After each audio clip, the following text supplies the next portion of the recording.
या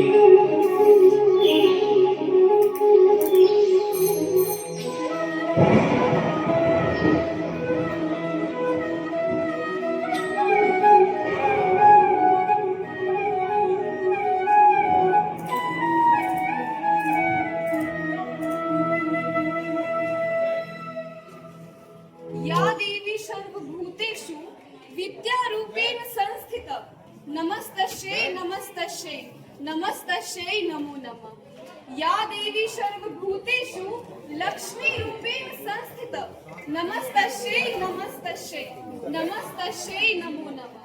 या देवी सर्वभूतेषु शक्तिरूपेण संस्थिता नमस्तस्यै नमस्तस्यै नमस्तस्यै नमो नमः। स्त्री में विद्या बसती है, वो सरस्वती की वाणी है। स्त्री में लक्ष्मी विराजती है, वो तो घर आंगन की समृद्धि है। स्त्री शक्ति है, सम्मान है, वो तो सहनशीलता की पहचान है। और जहाँ स्त्री को आदर मिलती है, वही तो जीवन की भी सच्ची उन्नति और आधार खिलती है।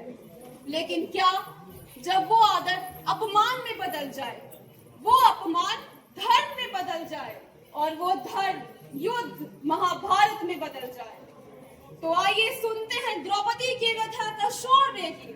जहां अन्याय की ज्वाला में जलकर भी अडिग रही उसकी प्रीति, जहां हर अपमान को शक्ति बनाकर खड़ी रही वो धर्म के संग, तो आइए सुनते हैं द्रौपदी की पीड़ा, जहां सभी ने बना दी थी उसी को महायुद्ध का पहला रंग।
द्रौपदी की मान बस यही नहीं झुकी थी।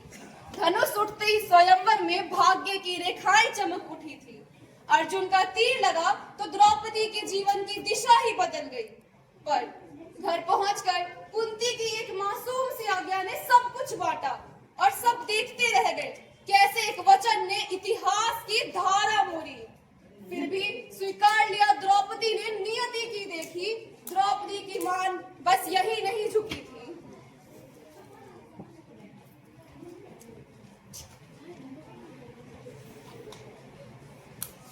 अभिनंदन अभिनंदन अभिनंदन। ध्रुपद पुत्री द्रौपदी के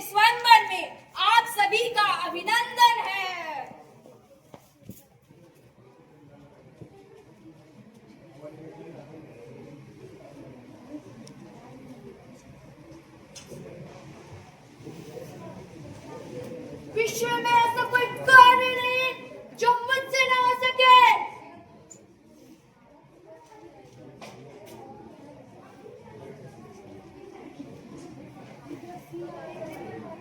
हाँ।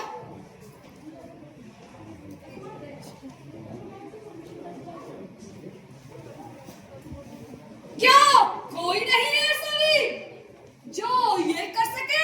मुझे स्वीकार्य है। आओ।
ये देखिए माता, मुझे दान में क्या मिला है। माता देखिए, अर्जुन को दान में क्या मिला है। जो भी अर्जुन को दान में मिला है तुम पांचों भाई से आपस में बांट लो पुत्र। यह मेरा आदेश है।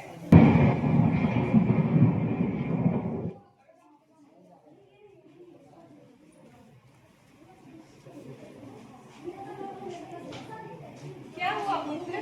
क्या बात है? माता, ये आपने क्या बोल दिया माता? द्रौपदी पुत्र वधू है आपकी, इसे कैसे बांटा जा सकता है? आपने अनजाने में इसे हम पांचों में बांटने का आदेश दे दिया। कैसे? मुझसे भूल हो गई पुत्री। पुत्री रुक जा, मुझसे भूल हो गई है।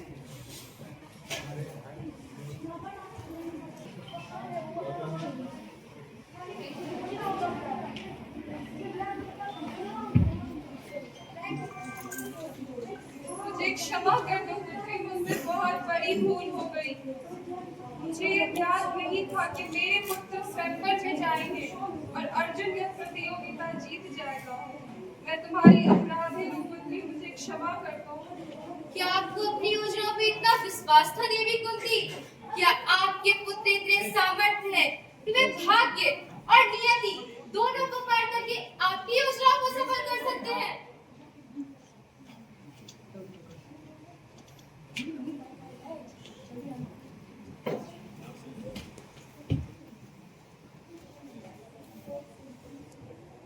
मुझे क्षमा कर दो पुत्रों, मुझसे भूल हो गई है।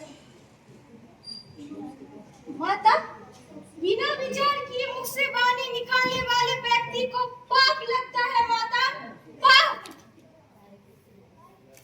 किंतु मुझसे भूल हो गई है पुत्र, भूल हुई है मुझसे। भूल से ही श्रवण को बाण लगा था माता, पर स्वप्नाथ का दंड महाराज दशरथ को भुगतना पड़ा था। भूल से किए गए कार्य का परिणाम नहीं होता, ऐसा तो नहीं होता माता।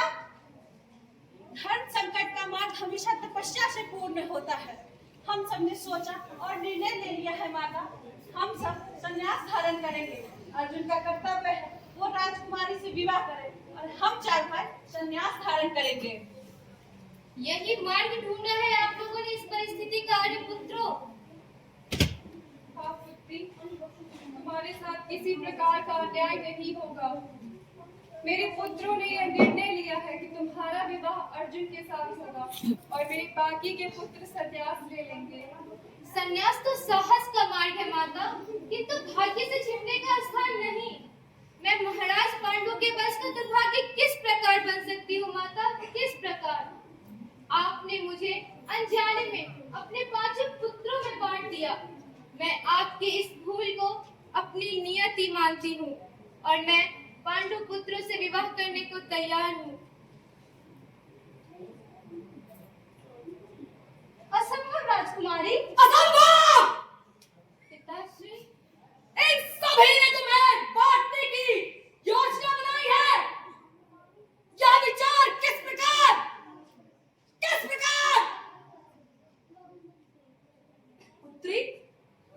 कभी एक क्षण भी यहाँ नहीं रहने दूंगा। चलो यहाँ से। नहीं पिताश्री, एक स्वयंवर में जीती हुई कन्या अगर अपने पिता के घर रहेगी तो आप पे लांछन लगेगा और मुझ पर भी। किंतु पुत्री, नहीं पिताश्री, अब यही मेरी नियति है और मैं पांडु पुत्र से विवाह करूंगी।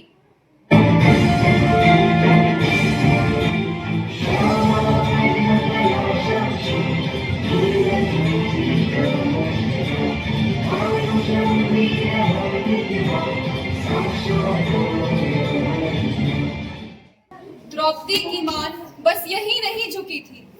अर्जुन ने सुभद्रा को वरमाला पहनाया, प्रेम का दीपक नया जलाया, पर दूर खड़ी द्रौपदी के मन में एक अनकहा बादल घिर आया।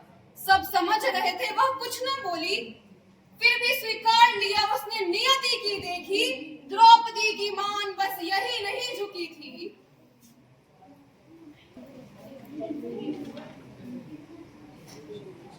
महारानी, राजकुमार अर्जुन अपनी तपस्या पूर्ण करके आ रहे हैं। उनके स्वागत हेतु आपको बुलाया गया है। महारानी, राजकुमार अर्जुन और नववधु के स्वागत हेतु आरती का थाल भी लाने को कहा है। नववधु? जी महारानी।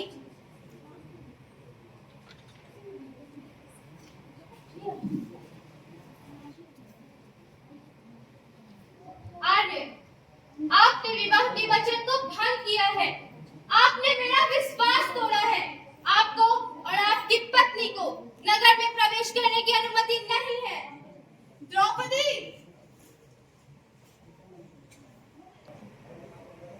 द्रौपदी का कहना उचित है, लेकिन अर्जुन की भी दुविधा है।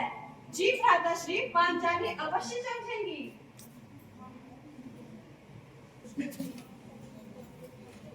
महारानी, आपसे कोई मिलने आई है। कौन है?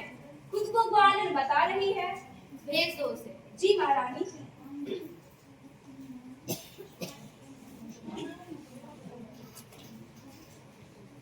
तुम अवश्य सुभद्रा हो। जी। गोविंद? ये तो गोविंद का है। जी, ये मेरे भ्राताश्री ने दिया है और भ्राताश्री ने कहा है कि अगर सच्चे मन से महारानी की सेवा करोगी तो अवश्य मेरी प्रिय बन जाओगी।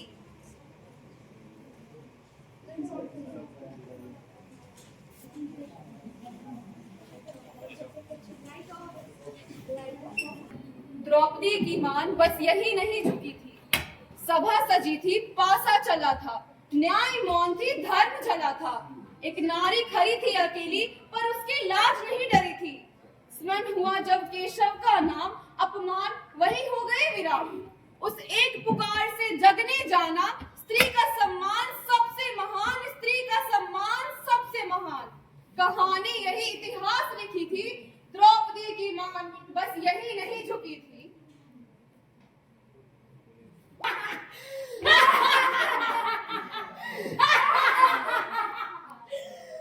तुम सब कुछ छोड़ चुके हो दासी, लेकिन मुझे अभी और खेल खेलना है। किंतु मेरे पास अब कुछ नहीं है। हाँ है, खेलो। मैं हार गया। वाह, आज मैं बहुत प्रसन्न हूँ। ले आओ दासी पांचाली को यहाँ। दुर्योधन! चिल्लाओ मत दासो, चिल्लाओ मत। भूलो मत तुम सब बड़े दास हो। असंभव! दुर्योधन, पांचाली यहाँ नहीं आएगी। चुप होकर बैठ जाओ दासी, बैठ जाओ। दुशासन! जी भ्राताश्री! ले आओ दासी को इस राज्य सभा में। किंतु अगर वो घमंडी स्त्री न आए, उसके बालों घसीट कर निकालो। जी भ्राताश्री! दुशासन! अगर तुमने पांचाली को स्पर्श किया तो मैं तुम्हें जीवित नहीं छोड़ूंगा। तुम ऐसा कुछ भी नहीं कर सकते भीम, क्योंकि तुम सब धन से बंध हो और मैंने उस दासी को धन से प्राप्त किया है। भूल जाऊंगा मैं वो धन, भूल जाऊंगा। चुप होकर बैठ जाओ अर्जुन। तुम अपने बड़े भाई को धर्मी बोल रहे हो? बोलो। जाओ दुशासन। जी भ्राताश्री!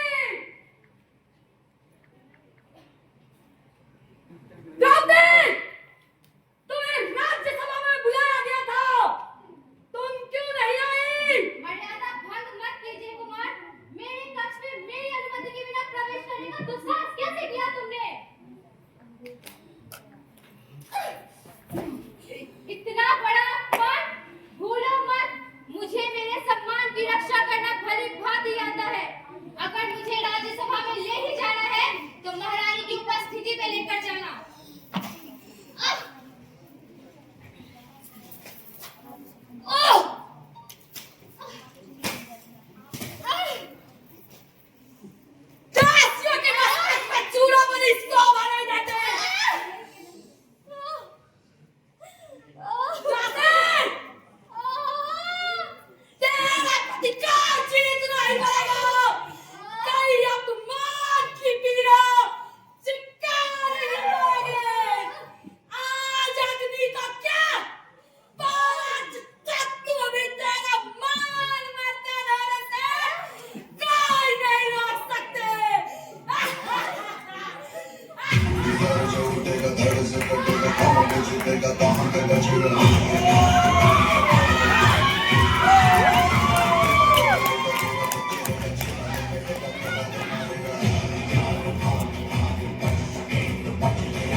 युधिष्ठिर ने भी अधर्म नहीं किया। इस सभा में उपस्थित प्रत्येक व्यक्ति ने धर्म के अनुसार ही कार्य किया। तो क्या धर्म स्त्री का अपमान करता है? तो क्या धर्म स्त्री को शोषण करने का अधिकार देता है पुरुषों को? सही कहा दासी। आओ दासी, मेरे साथ संबंध बनाओ, मुझे खुश करो, मैं करूंगी तुम्हारा सुरक्षा। आओ दासी द्रौपदी, मैं जंगल में बैठो। मूर्ख दुर्योधन, मैं यज्ञ से जन्मी याज्ञ सेनी हूँ और अग्नि को कभी बांधा नहीं जा सकता। तुम मुझे दासी नहीं बना सकते क्योंकि मुझे वो स्वीकार्य नहीं, मान्य नहीं। तुम मेरे बातों को बिना बोले नहीं जा सकती दासी। आओ। मूर्ख, स्वतंत्रता कोई वस्त्र नहीं जिसे छीना जा सके। इतना घमंड है तुम्हें दासी? दुशासन, जीवदासी, निर्वस्त्र करो इस दासी को इस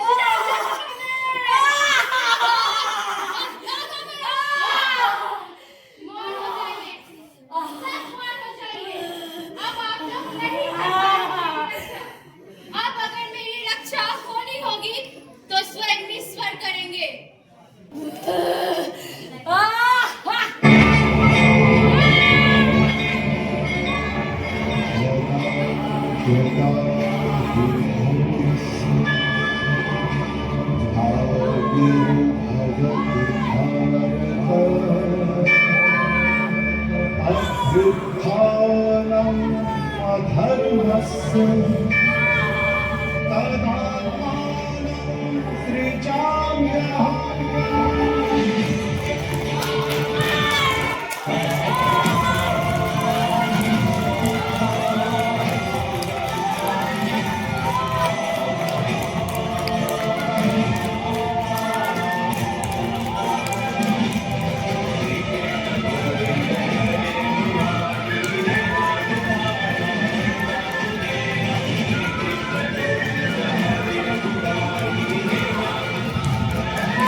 क्या हुआ है यहाँ? द्रौपदी, मुझे स्पर्श मत कीजिए राजमाता कुंती, मैं मलिन हो जाऊंगी। मैं आपकी पुत्र वधू नहीं, मैं आपके पुत्रों की पत्नी नहीं, मैं कुरुवंश की कुलवधू नहीं।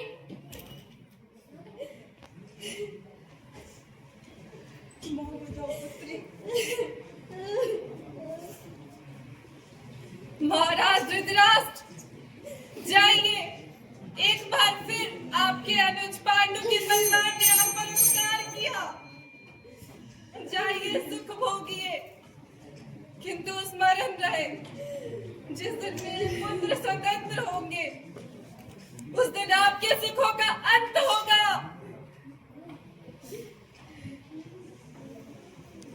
दुर्योधन, तुम निर्वस्त्र करना चाहते थे न द्रौपदी को? देखो स्वर्गो पुत्र, देखो। मैं इन सबको उनके मृत्यु तक ले जाऊंगा द्रौपदी। मैं तुम्हारे अपमान का प्रतिशोध अवश्य लूंगा। नहीं, अब मैं आपको अपना पति नहीं मानती। मैं अब अपने मस्तक पे चूड़ामणि कभी धारण नहीं करूंगी। मैं अभी अपने केश कभी नहीं बांधूंगी। और अब मैं अपने ये केश तभी बांधूंगी जब दुशासन के रक्त से मैं अपने ये केश धोऊंगी और मैं सभा में उपस्थित प्रत्येक व्यक्ति को श्राप देती हूँ। पुत्री, जन्म देने वाली स्त्री श्राप नहीं देती। तुम महाराज पर उपकार करो, मांगो महाराज से पुत्री, उपकार करो महाराज पर, मांगो, तुम्हें क्या चाहिए पुत्री, मांगो। ठीक है, पांडु पुत्रों को स्वतंत्र कीजिए। छल से उनका बल छीना गया था, उनका शस्त्र छीना गया था, उन्हें उनका शस्त्र लौटा दीजिए, इतना पर्याप्त होगा। दुशासन, मैं तुम्हारी छाती चीर कर तुम्हारा रक्त पीऊंगा और उस रक्त से पांचाली के केश धोऊंगा। द्रौपदी की मान बस यही नहीं झुकी थी। द्रौपदी की लाज जो सभा में ललकारी गई, वहां केवल एक नारी नहीं, समूची नारी हार गई। जब आंच आए सम्मान पर, शस्त्र उठे हाथों में, महाभारत का युद्ध बना नारी के आत्मसम्मान की बातों में। यह युद्ध था अधर्म के विरुद्ध न्याय की हुंकार थी।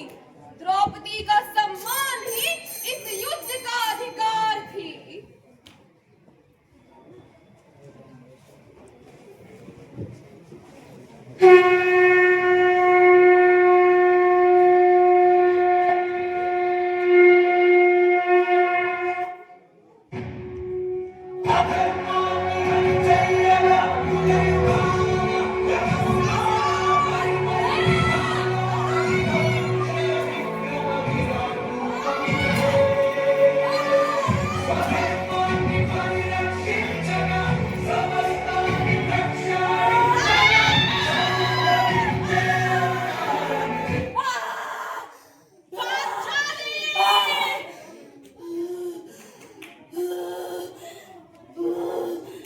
हम सभी ने इस आधुनिक युग में रामायण और महाभारत के बारे में सुना है और इस आधुनिक युग में देखा भी है। सभी ने कहा रामायण और महाभारत स्त्री के कारण हुई, लेकिन